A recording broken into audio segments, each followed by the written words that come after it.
Olá, seja bem-vindo a mais um episódio da temporada Neurojogos aqui no podcast Neuróbicos. Eu sou Liana Tubelo e esse é o nosso 12º episódio desta temporada.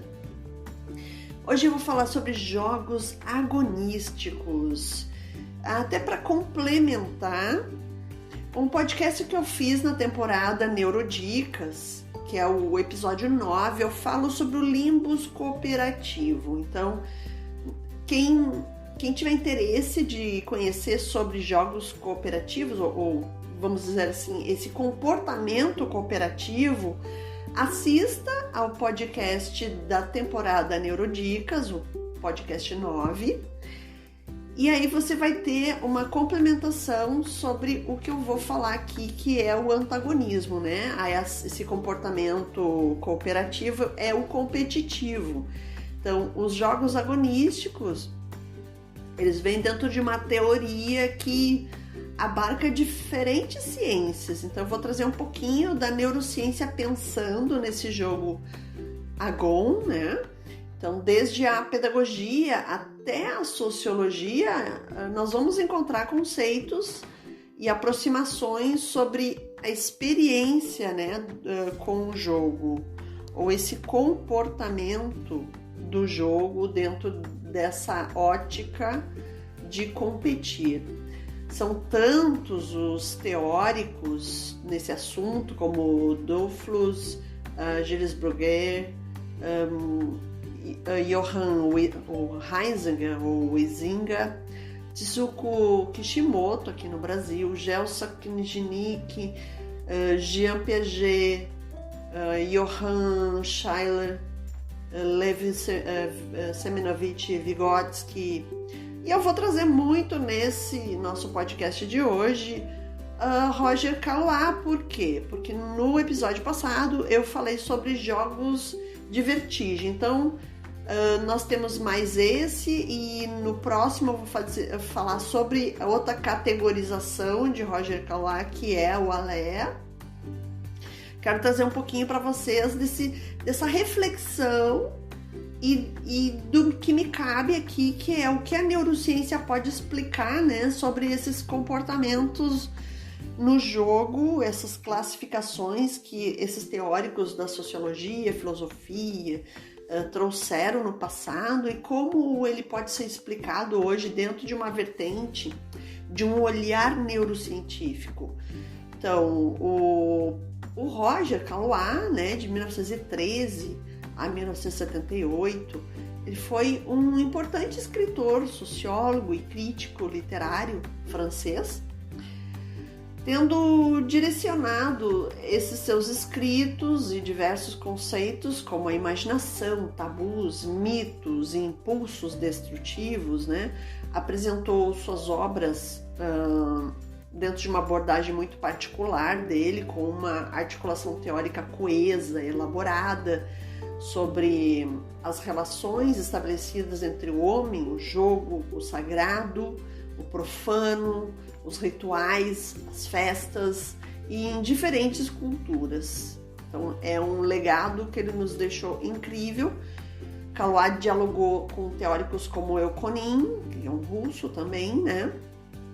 Piaget, eu digo russo também porque eu falo muito em Vygotsky, em Luria, então é outro dos teóricos dentro desta área, né? E também que é russo, o Euconin, gosto muito dele. Piaget, Vygotsky, Levi Strauss são teóricos com os quais o Caillois dialogou nas suas obras. Isso fomentou ainda mais um desejo particular de trazer esse assunto para vocês, né? O potencial pedagógico dessas categorizações.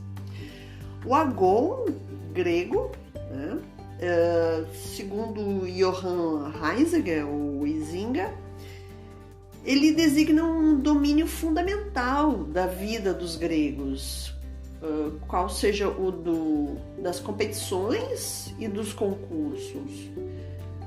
O agon na vida dos gregos ou a competição em qualquer outra parte do mundo possui todas as características formais do jogo. E quanto à sua função, pertence quase inteiramente ao domínio da festa, isto é, do domínio do lúdico, né? Isso você vai encontrar em Homo Ludens, essa referência, na página 36 de Homo Ludens, de Heidegger. O agon, ainda segundo ele, é, portanto, uma espécie de jogo que se define por sua função lúdica, elemento essencial do jogo, e pela competição, elemento próprio do jogo agonístico. Enquanto os jogos, as competições, as disputas, as lutas, os combates, eles são de categoria grega, né? Eles nascem na Grécia e são chamados de agon, de agonísticos. O agon está entranhado no ethos também, que é outra terminologia grega, e perpassa formas variadas na sua existência. A cultura grega é peculiarmente competitiva, isto é, ela é peculiarmente agonística. As competições de atletismo realizadas nos ginásios são as imagens mais evidentes desse agon. Porém, também nos teatros, os gregos faziam seus concursos de poesia, né? Então, concurso vem desse termo também. Nesse termo está entranhada a competição. Então, qualquer concurso que a gente faz na nossa vida é um ato competitivo. Também na ágora, né? Outro termo grego, os políticos travavam disputas com a palavra, a retórica, a heurística, para decidir os rumos da democracia, e as cidades, estados, em constante contendas bélicas, estabeleciam entre si relações agonísticas. Então, o agon faz parte da nossa vida, do nosso cotidiano. Nós levantamos pela manhã e começamos a nos desafiar, né? Então, isso é uma pulsão, se eu for levar para o lado da psicanálise, é uma pulsão do id, do instinto da espécie humana, como de outras espécies, de ser, de sobreviver. Então, sobreviver é um ato competitivo, você vai se sobrepujar a outros, né, outras instâncias. Então, nisso, dentro da neurociência, eu posso aplicar ao contexto do primeiro cérebro, que Paul MacLean vai chamar de reptiliano, dentro de uma perspectiva da filogênese, né, da construção, da evolução da espécie humana. E levando para a teoria de Alexander Luria, eu vou colocar como a primeira unidade luriana ainda esse cérebro básico, esse cérebro instintivo, esse cérebro neurovegetativo. Ele está implicado, então, com o jogo de luta e fuga, ou seja, com a ação de luta e fuga de sobrevivência do homem. Isso já está presente lá na infância, né? Na primeira infância, porque nós precisamos de acordar, de despertar subsídios primitivos, instintivos, que vão nos dar as competências necessárias para manter a vida, para construir habilidades para a independência, né, para a autonomia do ser humano. Então, isso está muito implicado dentro da neuroanatomia com a substância cinzenta periaquidutal, que eu falo muito em muitos episódios, principalmente se relacionando a questões da inteligência instintiva, intuitiva da criança, né? Então, eu vou trazer sempre essa região que tem sido muito estudada, relacionada também à amígdala do sistema límbico, na borda, né? Entre essa região basal, que eu vou chamar aqui como região do tronco encefálico, mas também é o núcleo basal, que é o início do sistema límbico, o segundo cérebro que nós temos, né? Tudo isso ainda fechando com um corpo do córtex cerebral, um corpo racional, Então, o Agon vai buscar o racional nas funções executivas e cognitivas do pré-córtex e córtex frontal, para buscar uma tomada de decisão, né? Buscar um raciocínio de vitória. Então, como definição de Agon, consiste o interesse do jogo, né? O interesse do jogo é para cada um dos concorrentes o desejo de ver reconhecida sua excelência num determinado domínio. É a razão pela qual a sua prática do Agon supõe uma atenção persistente, um treino apropriado, esforços assíduos e vontade de vencer. Implica disciplina e perseverança. Abandona o campeão aos seus próprios recursos, incita-o a tirar deles o melhor proveito possível. Isso também implica em resiliência. Obriga-o finalmente a servir-se deles com lealdade e dentro de limites fixados, que, sendo iguais para todos, acabam em contrapartida por tornar indiscutível a superioridade do vencedor.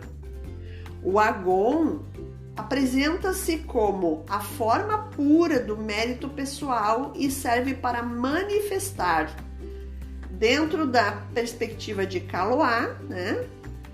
O Agon, então, é vencer a si mesmo, não é vencer o outro, em essência, é vencer a si mesmo. Isso eu já trago um pouquinho dentro dos jogos de vertigem do episódio passado, né?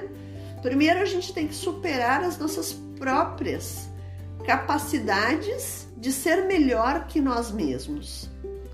Agon estaria também relacionado aos jogos de competição, diz Calois. Calois afirmará que tem igualmente havido testemunhos realçando que numerosos jogos de perseguição têm lugar após provocação ou convite. Então, existe uma motivação por trás desse evento competitivo.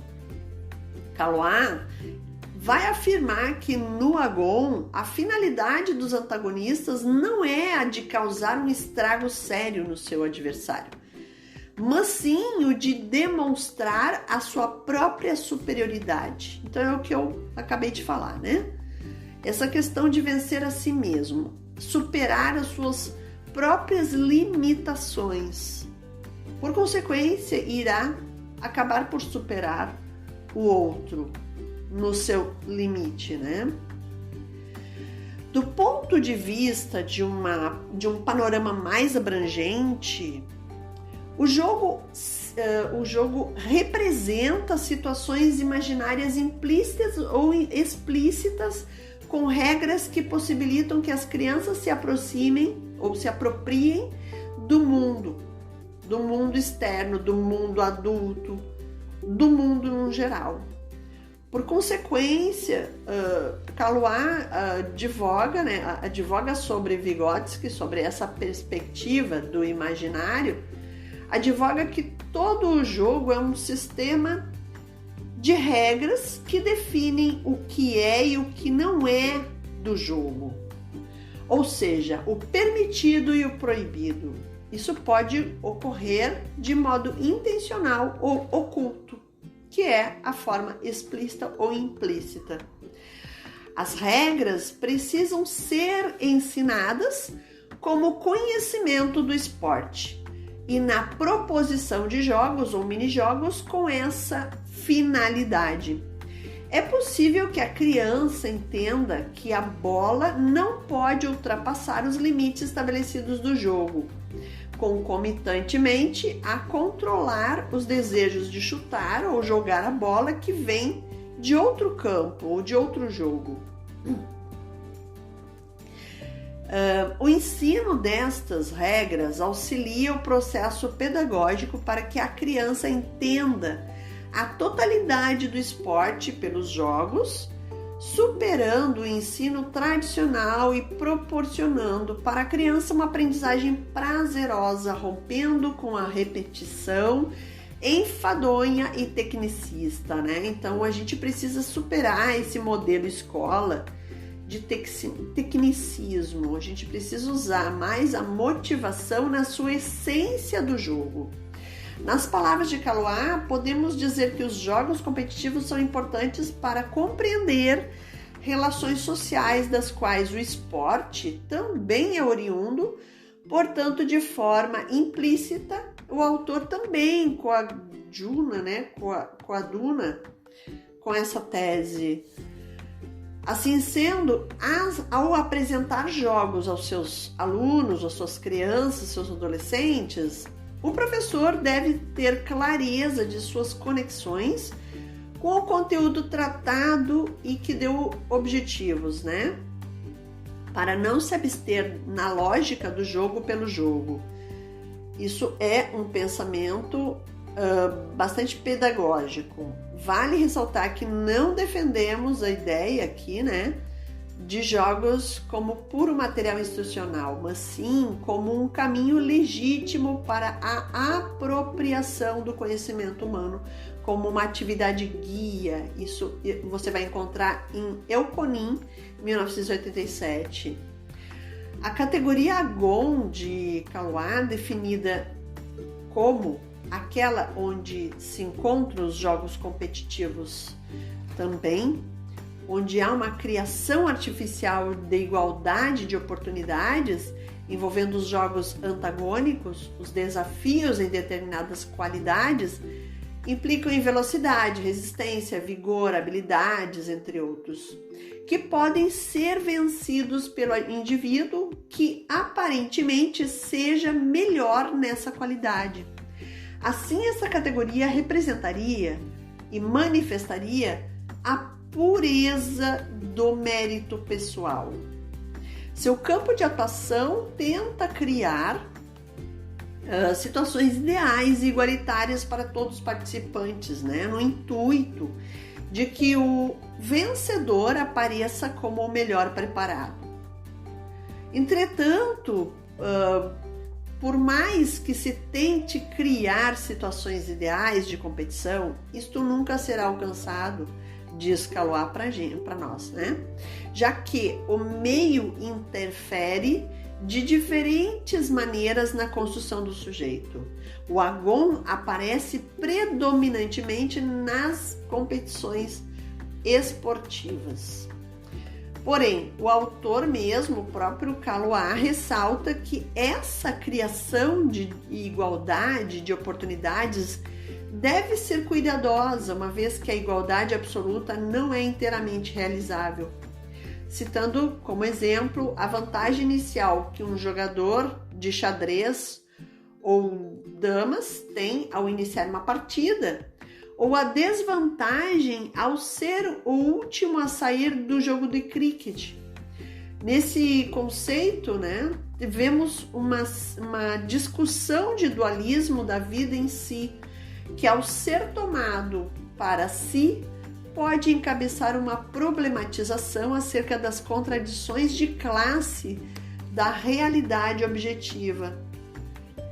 Todavia, então, mesmo com a competição prevalecendo como o elemento primordial das relações sociais, não se conseguirá eliminar por completo na sociedade capitalista, né, um elemento que aparentemente se opõe à competição.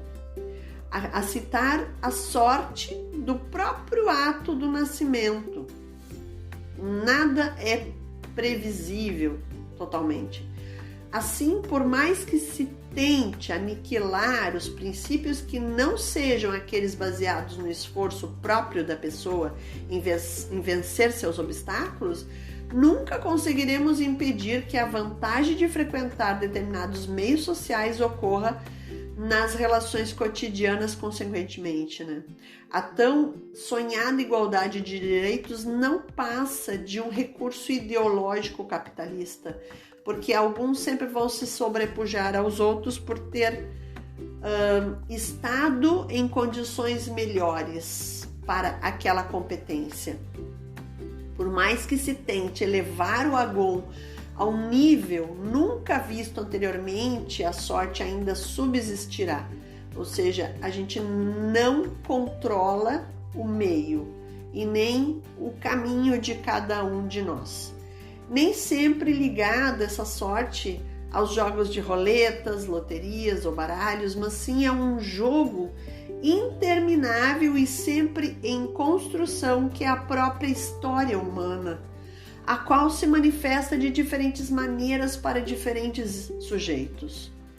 Devido a todas essas características, a configuração simbólica e material do sistema representacional característico das atividades lúdicas não se constitui como um campo fechado, mas como um espaço multirrelacional em que proposições e contradições se dialogam de maneira constante, de maneira dialética. Além disso, essa categoria pode se materializar no chão da escola, a partir da tematização dos jogos da cultura popular que envolvam elementos competitivos como a queimada, pega-bandeira, cabo de guerra. Até trouxe no banner deste apresentação do podcast o cabo de guerra como um jogo popular, da cultura folclórica mundial e que representa muito bem o agon. O pular cordas, o estafetas, a amarelinha, através dos jogos de matrizes indígenas e africanos, também propostos por vários autores, entre eles Almeida e Suassuna, 2010, e Maranhão, 2009, dentre os quais citamos também, vou citar aqui, a peteca, os jogos de caça, como jogos de matriz indígenas e africanas, o Chikunahati, o Matacuzana, My God, o Bonkid, são jogos competitivos.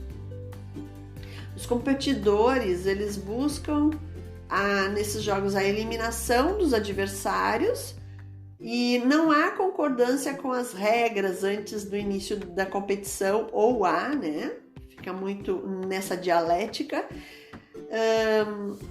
O aspecto competitivo do agon deve ser aquele onde não existe ganho material ou acúmulo financeiro. A eliminação ou derrota se limita a tempos determinados e quem não se sujeita às regras é eliminado do jogo. Para Kaloa, representa concorrência honesta, Então, da igualdade dos direitos e, em seguida, da igualdade relativa de oportunidades, permitindo revelar-se ao nível dos fatos, do real, uma igualdade jurídica que frequentemente se revela mais abstrata que eficaz. Então, trouxe para vocês um pouco sobre essa categorização de Kaloa quanto o agon, presente na nossa vida, no nosso cotidiano, na escola, ou então nas práticas de cultura esportivas. E eu trouxe para vocês aqui as referências em Andrade e colegas sobre Agon, Aleia, Mimicry e Links na escola, o ensino do jogo na educação física a partir da sistematização de Roger Kaloa, publicado em Corpo Consciência de 2020, ou seja, agosto de 2020, é um artigo bem novo. Essa revista Corpo Consciência de Cuiabá, Mato Grosso. Indico a leitura, é muito bom. Kaloa, então, também eu trago aqui Os Jogos e os Homens, a Máscara e a Vertigem, publicado em 1990 em Portugal pela editora Cotovia. Trago Euconin com o Sobre el problema de la periodización del desarrollo psíquico en la infancia, que está publicado dentro de la Psicologia Evolutiva e Pedagógica em La Urs, ou na Rússia, né? Antologia de 1987, cujo organizador é Shuari e Davidov. Trouxe também para vocês, dentro dessa minha fala, Piccolo, Gustavo Piccolo, com o Universo Lúdico proposto por Calois, publicado na revista Leitura, Educação Física e Desporto, que é de 2008. Bom, me sigam nas minhas redes sociais, @LianaPintoTubelo, tanto no Instagram quanto no Facebook. Também se inscreva no meu canal no YouTube, o canal Humanidade Lúdica, onde também se encontram estes podcasts que são distribuídos pela Spreaker, e ela coloca lá também. Quem não tem Spotify pode escutar também pelo canal do YouTube. Nos vemos então na próxima sexta. Vocês me ouvem, né? Me ouvem na próxima sexta com mais um podcast nesta temporada Neurojogos Neuróbicos. Beijos lúdicos!